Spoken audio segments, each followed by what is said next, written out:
Welcome, ladies and gentlemen, to the third Iron Sea special. Today, we will be discussing Yumi and the Nightmare Painter.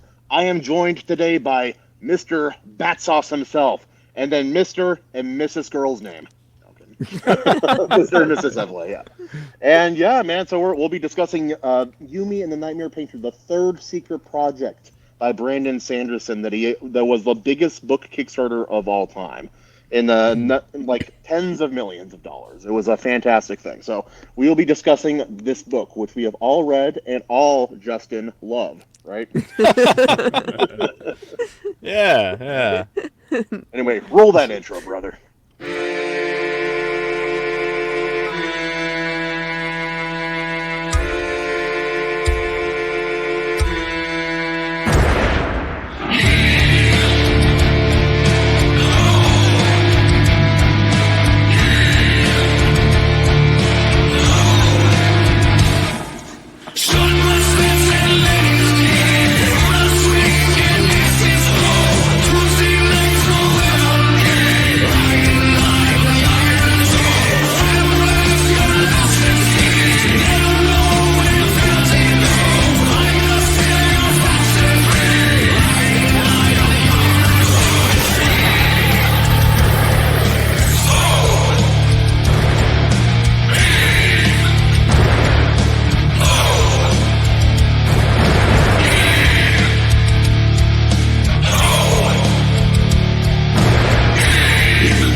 Not bad, no. Dude. I every time we do that intro, I'm so happy. It's so cool, dude.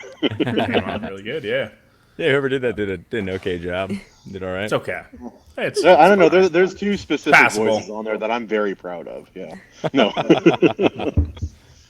Dude, like when I recorded my oldest and I doing our parts of that, I was like, I don't know if he'll be able to use this, but let us hope. Let us hope. Oh, I made sure I found a way to work it in there.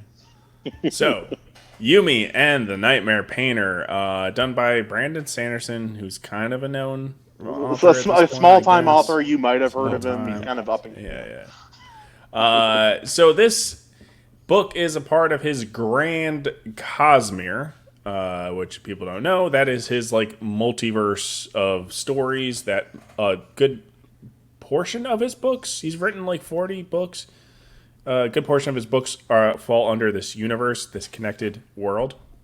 Yeah, and, it's a very large, interconnected universe, and it precedes the MCU, so just for fun, yeah.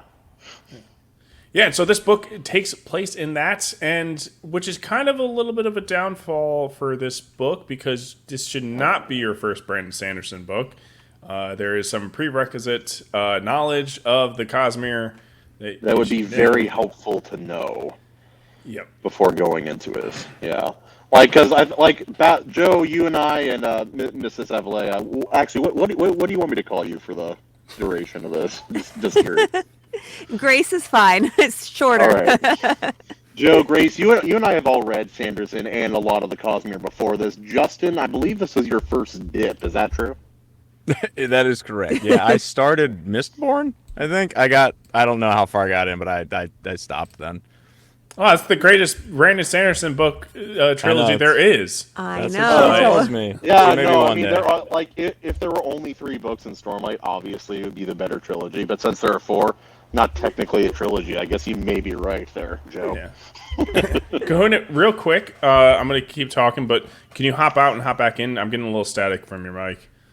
Yeah, I'll try. Hold on. Yeah. So, like I said, there's a prerequisite to kind of know before going into this. But Justin, you're kind of our little test group because you're the only one of the 4 of us, yes, that hasn't read any Sanderson before or Cosmere books really, and kind of went in this a little lack bit blind. of knowledge makes my perspective, invaluable. Absolutely. That's what I'm here for. Absolutely. Yeah, there was. I mean, because of that, there's definitely parts where I was confused. Things would happen, but You know how References I am. specifically would be a little, yeah. Oh, it's so much Yeah, better. it's the kind of thing I didn't get hung up on it. I just look at the bigger picture, and if I'm enjoying it, little stuff, I'm like, I don't know what that is. But you told me that it was part of this world, so I knew that there was gonna be things that were I wasn't gonna get, and it was just like whatever. But I was still able to enjoy aspects of it as I was going through it, despite not knowing all that background stuff. I don't think knowing it, I'm sure, makes it a better experience, but I don't think you have to have read all of his other works to enjoy this one. Not with this secret project. There's only one of his secret projects where you really do need to have read a lot of the Cosmere to really fully embrace the experience. With Yumi, even if you haven't, I think you're still okay. Like Well, you'll be fine. big thing is that it's what I guess narrated or a story told by Hoyd. what's his Whit. name? Hoyd. Whit, yeah, or Hoyd, whatever name he Hoyd? goes Or Wit. Yeah. by. Yeah. Who is probably the biggest character of the Cosmere so far, kind of, and so He's shown up in every single project of in some most way. Yeah. right, yeah, and so just the fact that he's he's telling the story, that's kind of where I'm like, oh, you kind of need to know a little bit about this guy before going in. Like, you need to at least read one Cosmere book before going in. Because he does break things down a little bit in this book. It's kind of interesting, just a side note, because he did the Tress of the Emerald Sea is the same way, but even a lot more so. It's even more witty in that way. Witty, yeah. Yeah. It's even more so, and it's funny because I won't spoil that, but maybe we should just give overall thoughts, non-spoiler, then break right into the spoiler Justin, section. did you do your typical overview of the story? No, I did not pull up a summary. I guess I probably should have yeah. in hindsight, but no, I was too busy trying to get this microphone to work, which so far so good, guys. So that's nice. Yeah, that sounds good. Yeah. So I don't know. Look, we've been trying to schedule this for a while, so I'm a little bit foggy on some of the minor details. Do you think you guys think you can give a quick summary of what happens? We got two main characters. What's the guy's character name again? I have So, trouble with it. They just referred to him as Painter. Nikoro the painter. So Yumi and the painter, they come from entirely different backgrounds, different worlds actually. But through strange circumstances, their lives become woven together and an adventure unfolds. At first, this adventure focuses on finding out why their lives are interlinked in the first place, but after a while, it delves deeper. All right. Yeah, so we got our two main characters that we're following, Yumi and the painter, right? Or Yummy, as some people call her. Yeah. Yumi's story, Appropriate. Oh, I don't sorry. really think there's much of Sanderson that I think is not written well, but as far as personal interest, it's Yumi's part of the story is definitely not my interest. And then the painters, I mean, the concept is really cool. I wish that got explored a little bit more, or just was a little bit more, I don't know, I guess anime-ish or action-y. But this book was written for his treated. It's not treated as this big adventurous thing he does. It's No. His job is treated as a very benign but necessary kind of task that he has to do.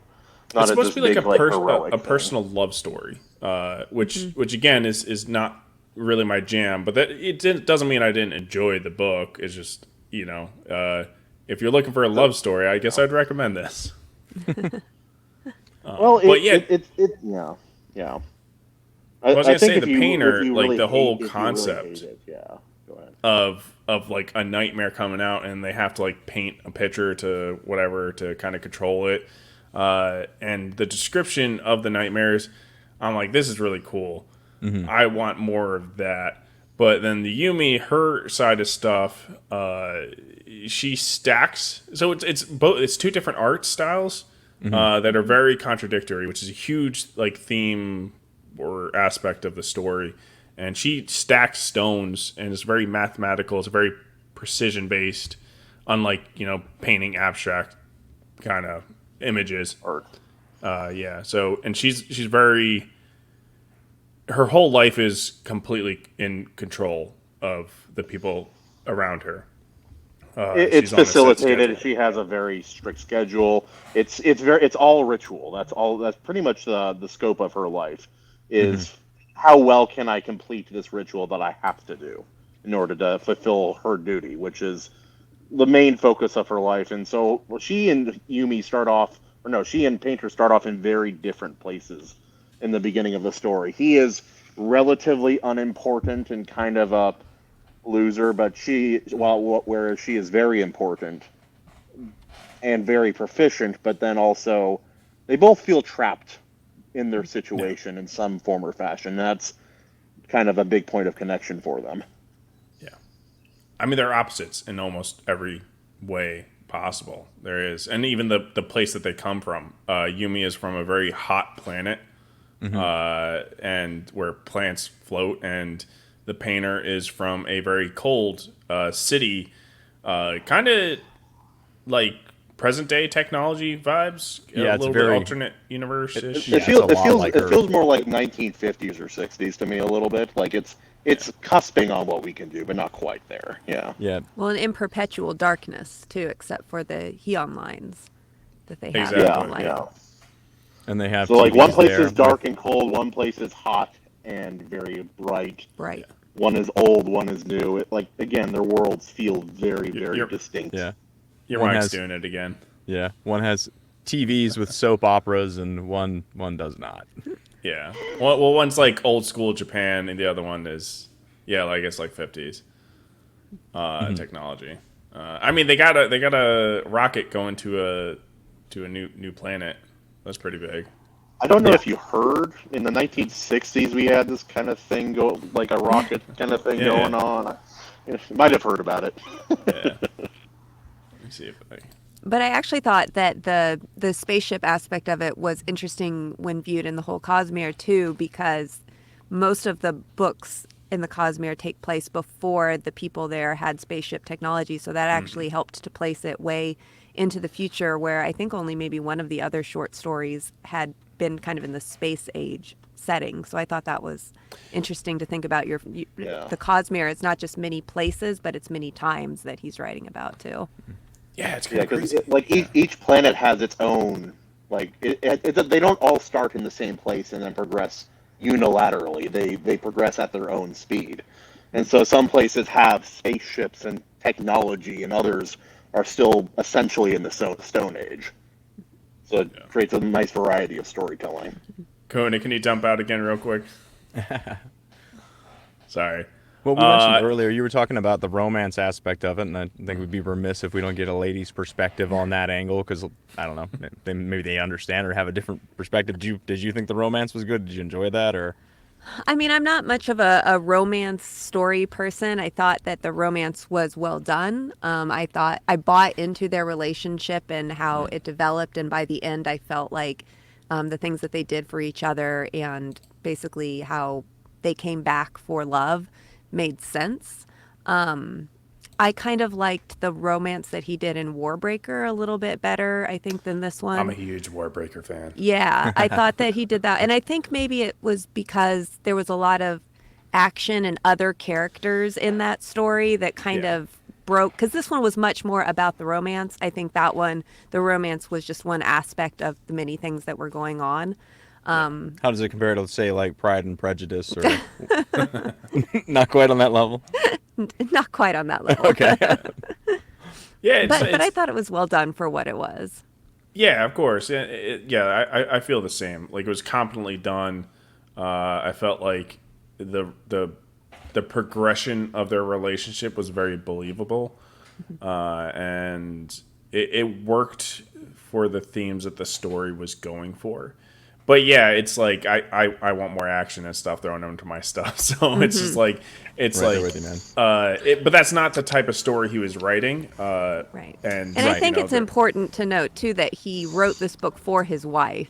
You know, Exactly. he says that he wrote that for her. So He wrote two of the secret projects for her, and interestingly enough, they have a lot of overlap in terms of themes and storytelling. But yeah, this should be better. These are my plug-in headphones. They don't seem to have the same mic issues, hopefully. So just let me know if it's still a problem. Okay. you sound good. Do we know he's an author? What does his wife do? Is she an author as well, or is she an artist? Nope, Pritchard, she helps. she manages like a huge portion of Dragonsteel, which is his company. And okay. yeah, it's like he's the writer, but like it's an entire company, and she's a pretty vital part of the whole thing. Okay, interesting. Gotcha. Yeah, the Yeah, whole thing. so I feel like it would all appeal to anime fans. The whole thing, especially the interactions in terms of the romance and just the way just the comedy in general. It felt very anime to me. And I don't watch tons and tons of anime, so maybe it's a specific type that I don't know what that genre is called. But it was kind of like playful and silly, and it had even the tropey like bathhouse kind of scenes more than once, and things of that nature, for where sure. it it's just very felt intentional.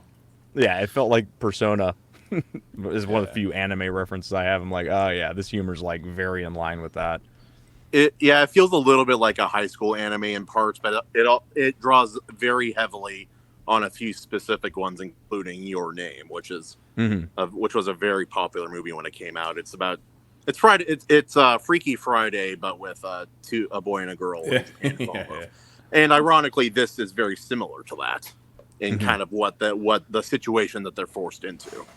Right. Yeah, I mean, Brandon Sanderson, he does one of the aspects that I love about fantasy and sci-fi. He hit very well in this book, like he normally does, and that's you're in a different world, and it's fantasy, so you have an opportunity to make it different, and of course, Sanderson makes it very different.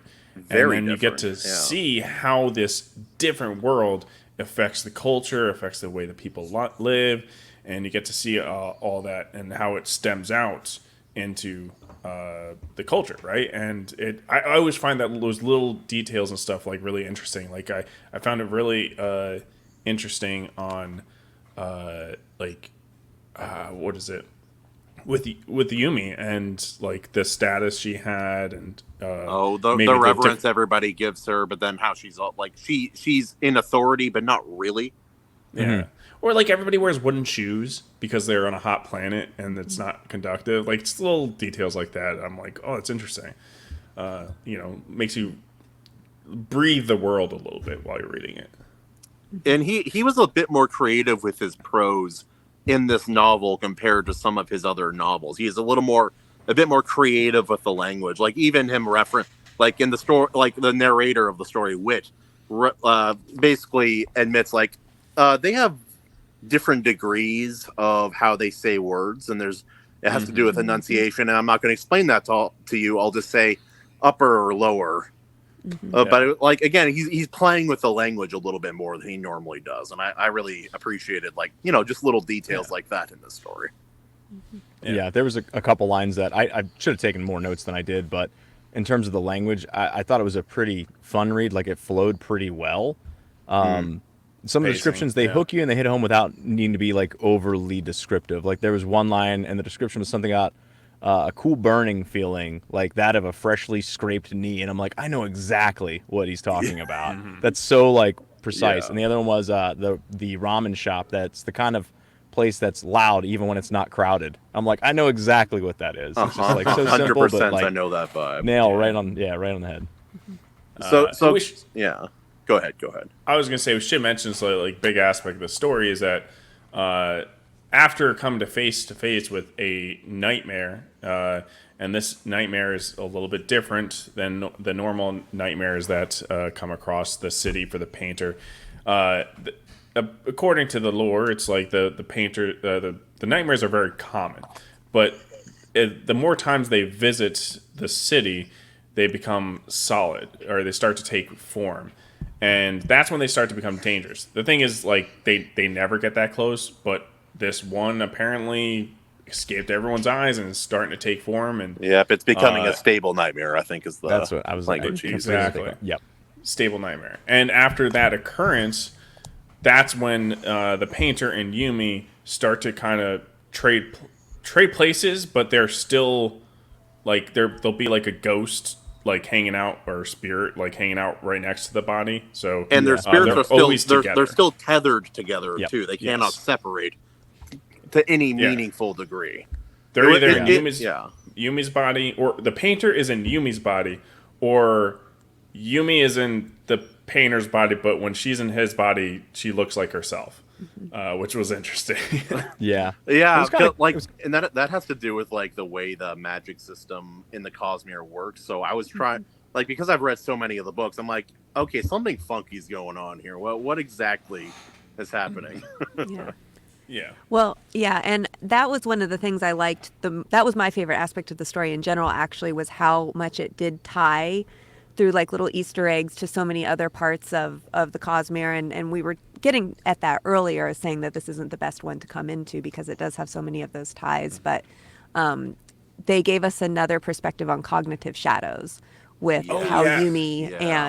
and Painter reacted. Good point. I was just going to say that. Cognitive Shadows is a deep Cosmere thing. That's 'cause deep just- Cosmere lore. Yeah. That's not to the Did- later the Stormlight Archive stuff. Did you guys catch on to who and what the design is right away? Did you guys Yeah. remember? Oh yeah, I knew. Yeah. Right. Yeah. I was know. like, oh no way! How did they even Well, do that? So, And so it the was ramen funny shop owner Yeah. or manager or whatever was a character that's in the Stormlight Archive. Or So a Very type of different in a character, very yeah. different form, but yeah, yeah, she is definitely there. And it was funny because when Justin was reading it, at one point you told me, I don't like the design character. She annoys me. And I was like, well, it's because you don't understand like what she is and like, yeah. So, but yeah, you weren't a fan. He's like, why? Everyone's is she so- shocked. Didn't like something. Justin's like, why is she so awkward? Or like, why is she so literal and awkward? Yeah. It's like, oh, there's a reason. Yeah. I mean, off topic, but Pattern's my favorite character from the story. Oh my gosh, yes, I agree. He's And one of then the 1,000%. audiobook, For sure. Pattern, Yeah. No mating. Yeah. Yeah.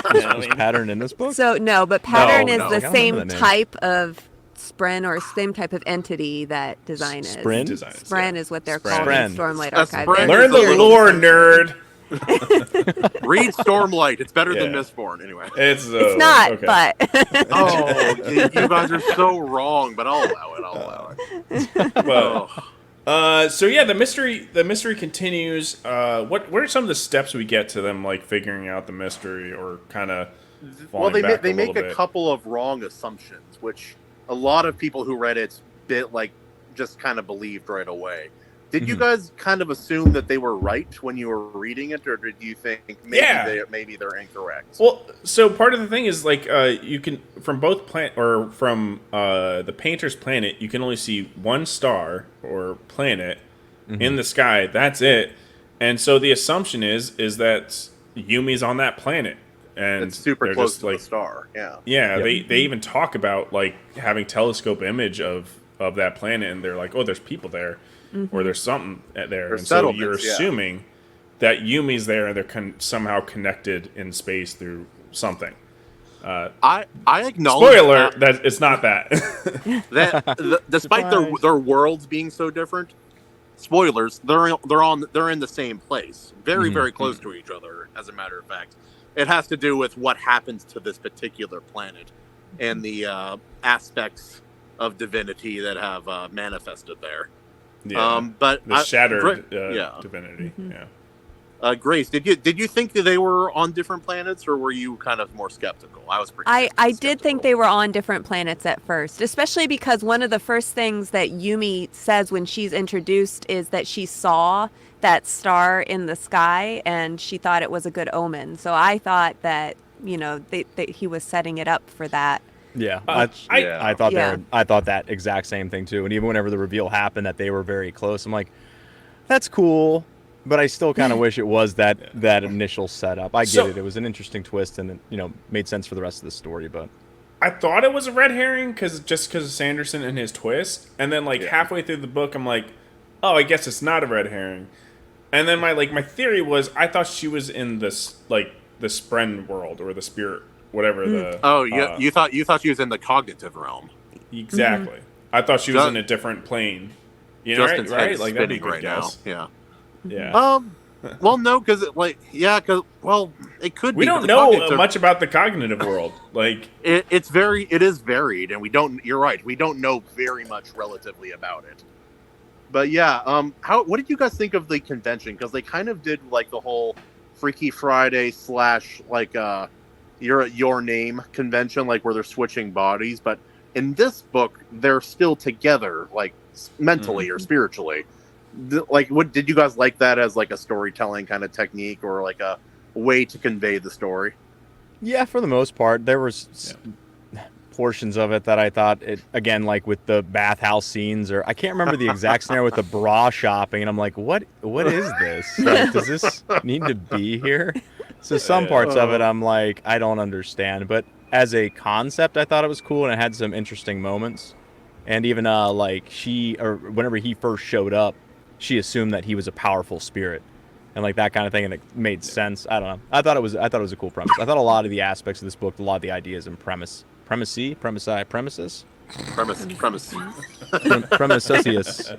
the Latin root. Yes, I thought they were really cool. So even though the execution didn't always hit for me, I thought that the premises were all really cool.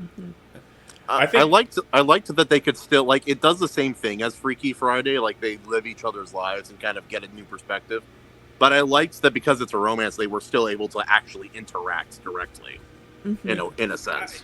I mean, it was basically Brandon Sanderson putting the was it the friendship sweater on them or whatever it is, like friendship sweater.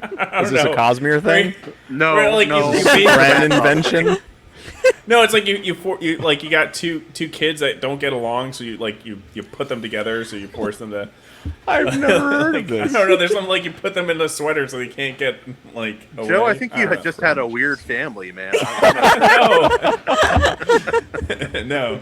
You boys are fighting. Get the friendship sweater. Put it on them. You're gonna get along. We're gonna throw them in the rain and they'll figure it out. I'll show you wrong. All right, get along shirt. Yeah. Okay. Get I'm not along crazy. shirt. I'm not crazy.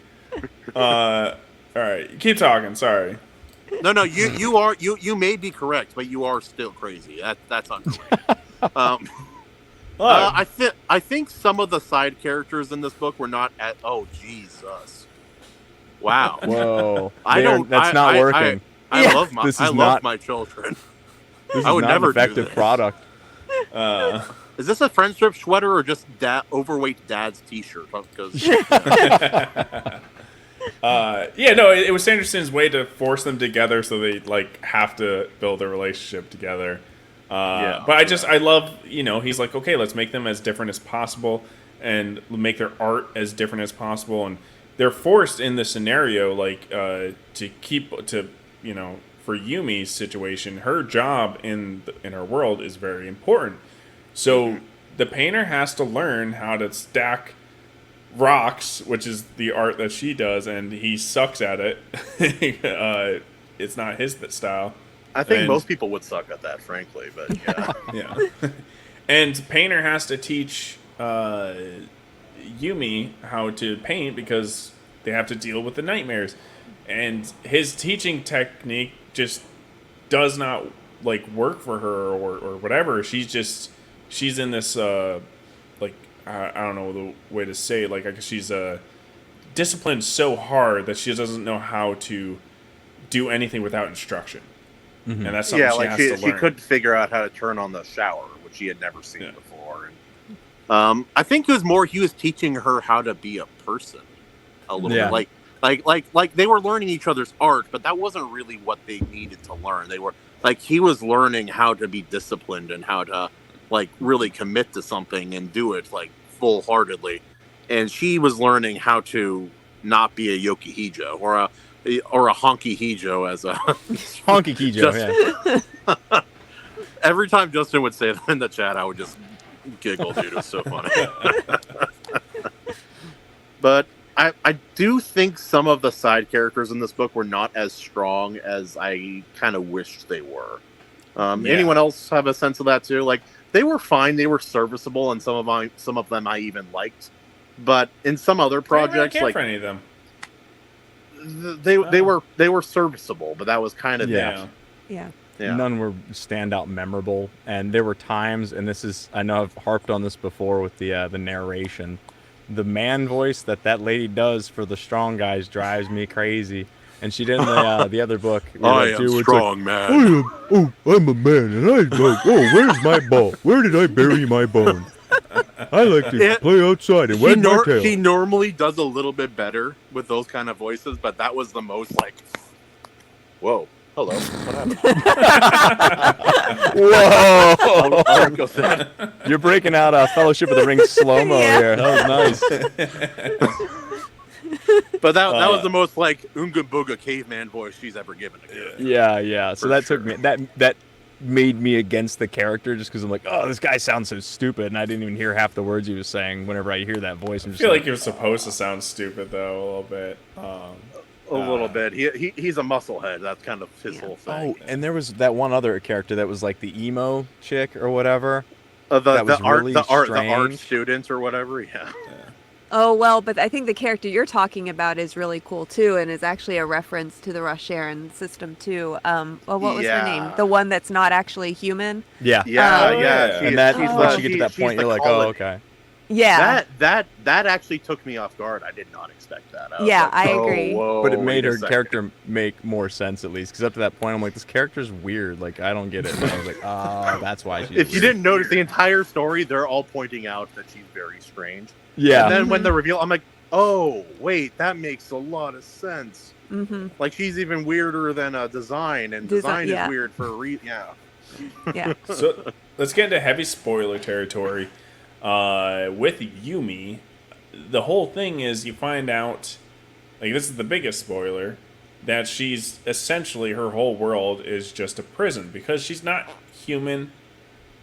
She's essentially She's a cognitive shadow yeah. of what she once was. The power is Right, still yeah. there, the spirit is still there, but the body, long gone. yeah, we still don't quite understand what cognitive shadows are though. Like she still kind of can manifest a body, so Because she's very powerful. She's even more powerful than one of the returned. Sorry, Justin, Right. references here, but she's Yeah. more powerful than one of the returned from Warbreaker in that whole Warbreaker. system. Yeah, and they were super powerful. So yeah, right, they were gods. and because the shadow in this world was power, it was energy, it was what the Heon lines would be if they weren't Heon lines, and so they were giving shape to it. They were just giving shape to power, and so she would manifest as herself, and then they created the world as the illusion around her. At least that's Yes. what the way I read it. So and I'm going to need some corrections on this. So like basically there's a shadow around everything and they fear her because of her power, and she's like the only one that can, or she can just stop the power, or they, what is it, like some They could not. technology? She was too much power to be absorbed by the machine. Oh yeah, It like, wasn't so, just like, her. All of the Yeah. Yokihijos were. Yeah. Oh right, there's like 13 or something. 14 or something. Yeah, so like way back when they invented a machine that ended up like just absorbing everything. I like but the it couldn't absorb commentary these- on AI that this book kind of dives into. With So this that novel. was one of my the themes that I really liked about it. Not just the idea of an AI gone wrong, but also, you know, Battsauce, you were talking about earlier, how Yumi's art is very mathematical and very, controlled. What? Just hearing you call him Battsauce Yeah, made me laugh. Battsauce. That's funny. It's just funny hearing a lady say it. That's all. Sorry, I didn't mean to read Mr. Sauce, thank Yeah. you. But at the We just same call him time, by the Saucy end. Boy. Oh, well, I think I'll stick with that sauce. But at the end of the story, when Yumi is stacking rocks against the machine, she does a better job than the machine because the human aspect that she brings to the art is better than this just kind of like mathematical controlled composition that the machine puts together. And to me, that's a Yeah. commentary on AI in itself and Absolutely. how, there's The always human going to be a- the this human aspect aspect, will be yes, missing, to yeah. humanity, in the arts. So I The thought that was machines can't interesting. replicate. Yeah. Yeah. And honestly, part of what that is the flaws. The flaws are what Mhm. makes something human and beautiful and interesting. Mhm. Like I don't know what a perfect painting would look like, but I still don't think I've never seen AI art replicate like a very specific expression the way that I've seen great artists of the past do. Yeah, Like Right. there was that's- yeah, go ahead. I was gonna say, even with music, everything's on the grid nowadays. Everything's 4:4 and done in computers. Everything is so tight, so perfect, so auto-tuned that the music it doesn't have, there's something just missing compared to music. You go back like 30, 40 years when you didn't have that technology and it's a raw vocal performance, and maybe they don't hit every note exactly perfectly, and maybe the music isn't exactly quite in time, and it actually becomes like this larger spatial experience compared to music nowadays that they just compress the heck out of it too to make it sound as big as possible, and ironically it Yep. still sounds empty on some level. It's because it makes it all sound samey, which is not Yep. what you want. Yeah.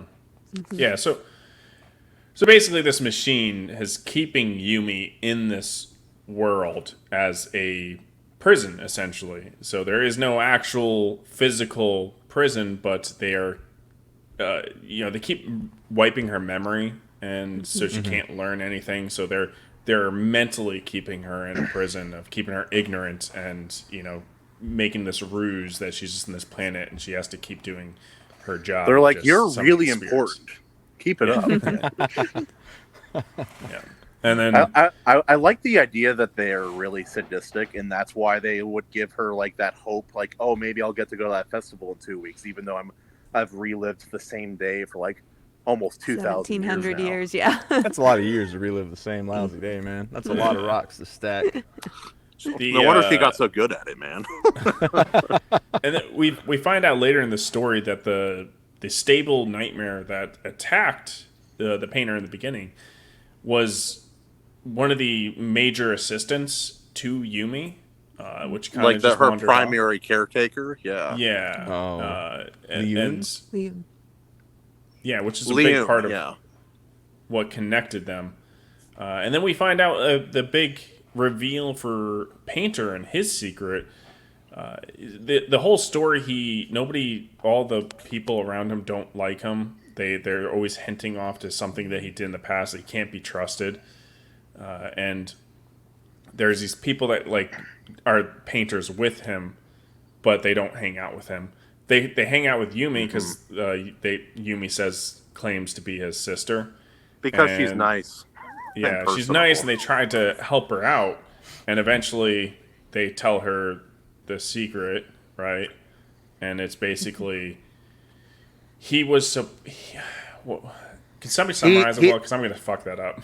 They all got into the painting program, and he wanted to be one of the the dream team. Like they had a word for it too. What was it? Oh yeah, Like the Dream Squad. It's like the it's like the Dream chat Squad. That's better than what they called him. That's way better. No, they had a good name for it. No, it but It's yeah, like the no, Nightmare SWAT team. Yeah. yeah, basically. And that because he was such a good painter, that he said that he was going to get into the program, and then eventually he told them, I made it. I'm in the program. Everybody believed him too because he was so And extremely he's like, talented. I'm going to the top, and I'm taking you all with me, and I'm a lying loser. Hey, Elric. The Dream Watch. Dreamwatch, yeah. Dreamwatch, yeah. I like the other. And name so better. he doesn't get in because what happened is he finds out that it's just a bunch of socialites, right? And It's they're about who you know, not the Yeah. talent you have. it doesn't matter Man, about the talent. man, Nobody I'm- has I'm really gl- an I'm important glad- job anymore. I'm glad this world isn't like that. Imagine that. Like, I was gonna say that to me was a commentary on a lot of like modern art where the people are not good, but it's just they have connections. So hey, I'm I'm related to a politician who's very well known. I'm his kid, and I'm just gonna make a painting for $500,000, even though it's kind of What could you mid. be talking about? I'm going to step out for just a minute. You guys keep going. Sure. Sure. It was for a whole year he lied to his friends because he didn't know how to tell them the truth that he wasn't going to be put on the Dream Watch.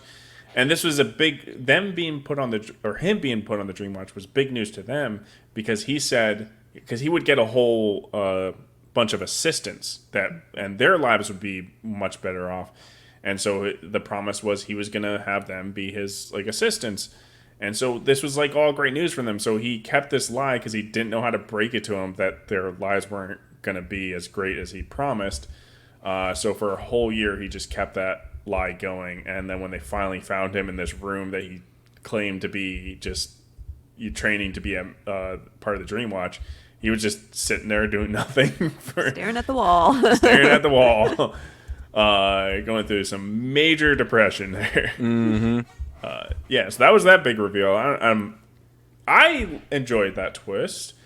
I kind of felt like it was kind of gonna be something like that. I kind of knew the whole time like he's gonna turn out to be an amazing painter, and just currently in the story he just paints lazily because he's lost all motivation. Yep. But I feel like that was part of his growth in the stories is regaining that motivation, which I guess he finds in Yumi's planet a little bit. But I don't know how'd you guys feel about that? I was gonna say, is there any symbolism to the fact that they're always painting bamboo, and bamboo grows in any environment and it can thrive or whatever or something? Yeah, it's easy. It's just some lines.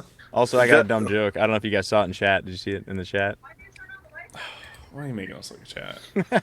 I can't see chat on the from I here. care. So I don't no. care for it. Okay, we're ignoring. The perfect Casio, introducing the Dream Watch. And also, you can change out Casio Timex. Sure. All right. All right. Sorry, Grace, but you're with him. What happened? Do it again. No. I'll kick you. That hand's gonna come onto the screen like this here in a couple. But Oh, all in all, the twists that were set up in this, I was satisfied with all the twists. I wasn't let down. even the ones that I saw coming, I still thought they were well done. Yeah. Yeah. None of them was like, oh my god, wasn't like a big surprise like you do in some of the Sanderson books, but they definitely were all satisfying. And I will say sometimes Sanderson does have some twists that just kind of don't really land all that well. Well, he has different levels of twists. Like if you're a beginner reader or not a very observant reader or well thought out reader, it'll kind of catch you. They're like, what? How'd that happen? I'm like, he pointed out here, here, here, here, and here. But I'm glad you were surprised.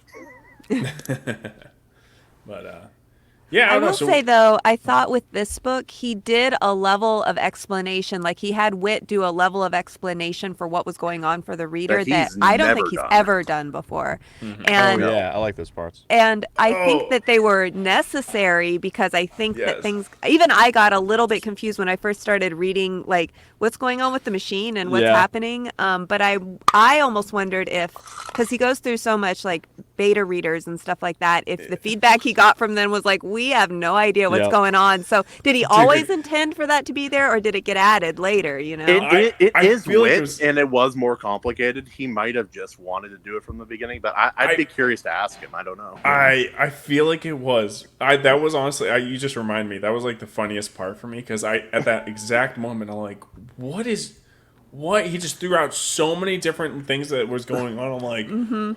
I'm like, dude, I explain this, and then Wick goes, so you guys are probably confused right now. I'm like, yeah. I did the exact same thing. I'm mowing the lawn. I came in and I was like, what is happening? She's like, just keep reading. And then it gets there. I actually told you that even before, because I read it before him, and he was just starting, and I was like, okay, at some point you're going to get to a point in the book where you're going to be totally confused. Just keep reading, because he will explain. And he even says in the narration, he's like, I'm doing a good job explaining this.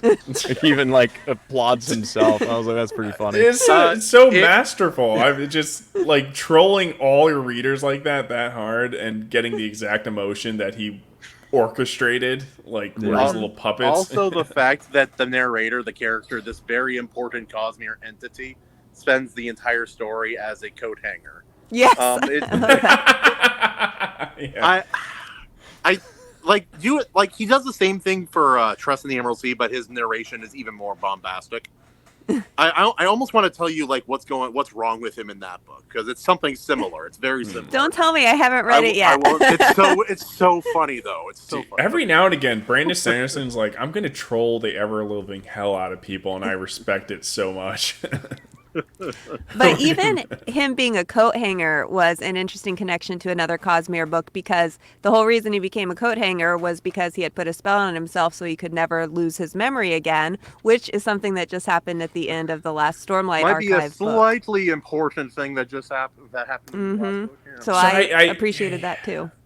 I didn't make that connection, probably just because it was way too much to remember from that last book. There was a lot.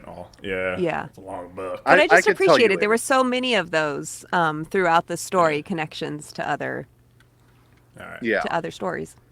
Oh, let's- I'll say this real quick. If you guys do end up reading The Sunlit Man, for those more experienced Cosmere people, it may spoil future books just slightly if you're paying attention.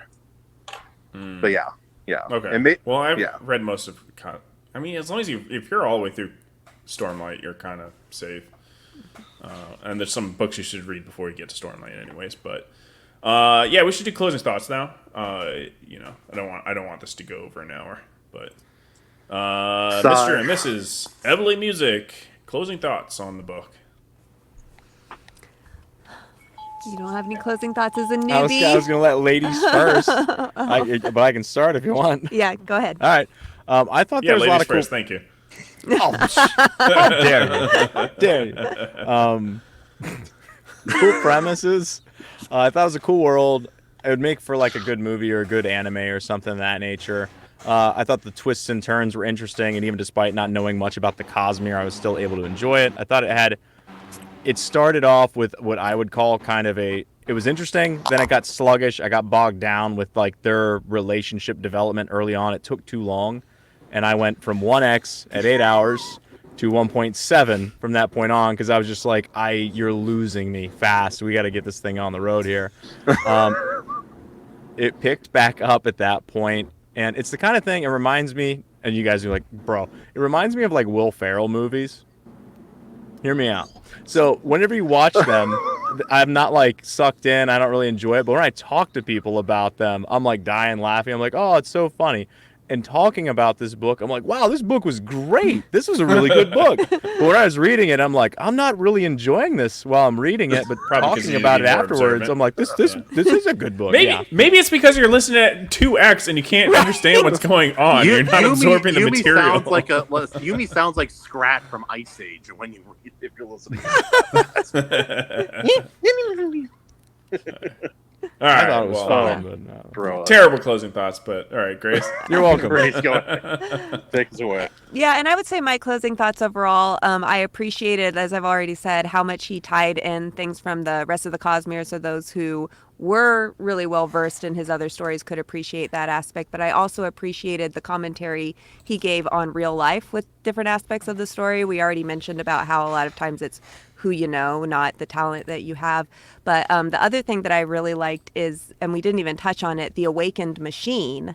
And how he was like, just be very, Whit makes that comment about this is the, lesson. If you're going to awaken a machine, make sure you're very careful about the instructions you give it. And I think that's a kind of a commentary on humanity trying to play God and how often we screw it up so badly. So I appreciate how Sanderson will very often tie those themes into his stories, but in a clever and creative way.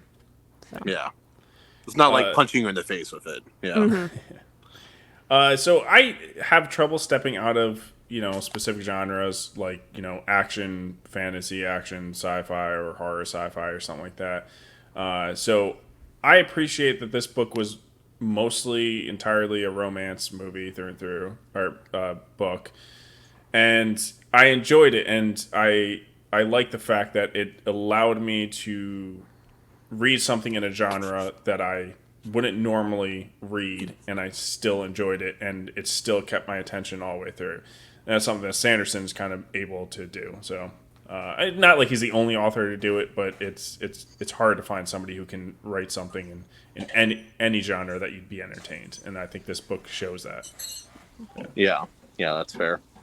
All right, for me, he did something that's very hard to do for me, and that is he made one of the two main characters he made Painter kind of a loser, but he managed to make me endear him to me and make me root for him while in the story. And that's not an easy thing to do for me. It's like, if my main character is a loser, I'll watch him fail and laugh usually. But in this case, I'm like, he's not there yet, but he could be something great. I have faith. I want to see him succeed. Yeah. And so that was a really strong aspect of it. I liked how you could, again, look at art and look at nepotism and how the world really works in terms of professionals and then AI as well. And again, the Cosmere connections were good. It's not my favorite of these kind of the secret projects, but artistic, it really does. it really does something to me artistically that I really enjoyed. I loved talking about the art.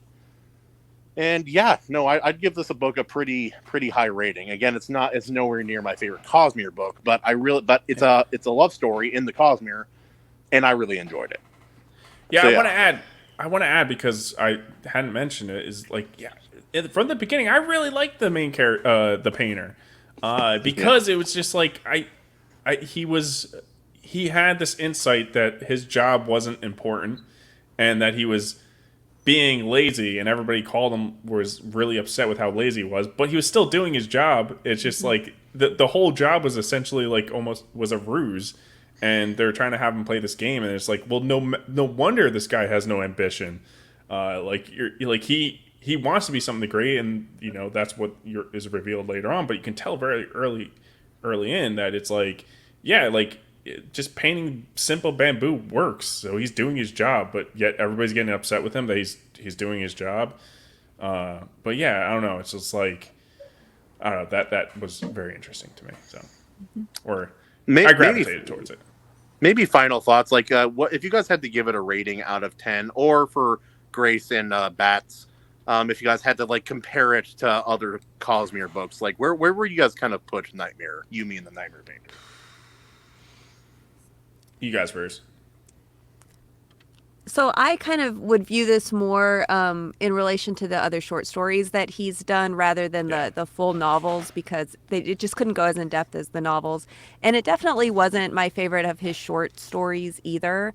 I would probably put it somewhere in the middle of the short stories that he's done, like Emperor's Soul and below kind of thing. Emperor's Soul and Silence in the Forest of Hell, or Shadows for Silence in the Forest of Hell. Like those to me are like his top short stories. This would be somewhere in the middle to me. Yeah. If I had to give it an out of 10 rating, with 5 being true average, I would give this maybe a 7.9 or an 8. In a second, kiddo. Yeah. I'll compare it to the other secret projects. It's maybe my third favorite secret project of the 4. And yeah, no, it's a very, very good story. Oh, I'll fix that time. Yeah, I gotta read a lot more to kind of give an opinion on that, because I haven't read really any of his short stories besides some of the Stormlight ones, the novellas, which I think is better than those novellas. That's about it. It's hard to compare with Sanderson, but yeah, Kahuna, I think we did it. If you want to take us out. All right, ladies and gentlemen, this has been Mr. and Mrs. Evelyn Music, Grace Justin, and Mr. Battsauce Joe himself, and me, the ultimate Kahuna. Thank you for coming to our discussion of Yumi and the Nightmare Painter, Brandon Sanderson's Secret Project number 3, and our 3rd Iron Sea special. Thank you so much for joining. And if you guys disagree with us, comment down below, and we'll make fun of you. All right, peace out. Woo!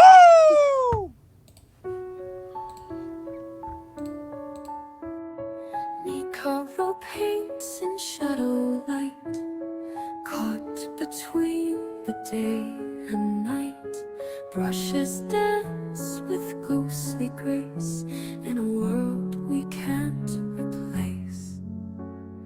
Nightmare whispers in the dark, leaves a chilling, haunting mark. Painter fights to keep them safe, drawing courage in the strafe. Nightmare dreams and shadow screams, hold your heart and mend the seams. Yumi's art and painter's might, chasing darkness into light. Colors fade, but spirits rise, hope reflected in their eyes. 2 hearts beat within the storm, finding warmth in what conforms. Silent voices call their names, lost within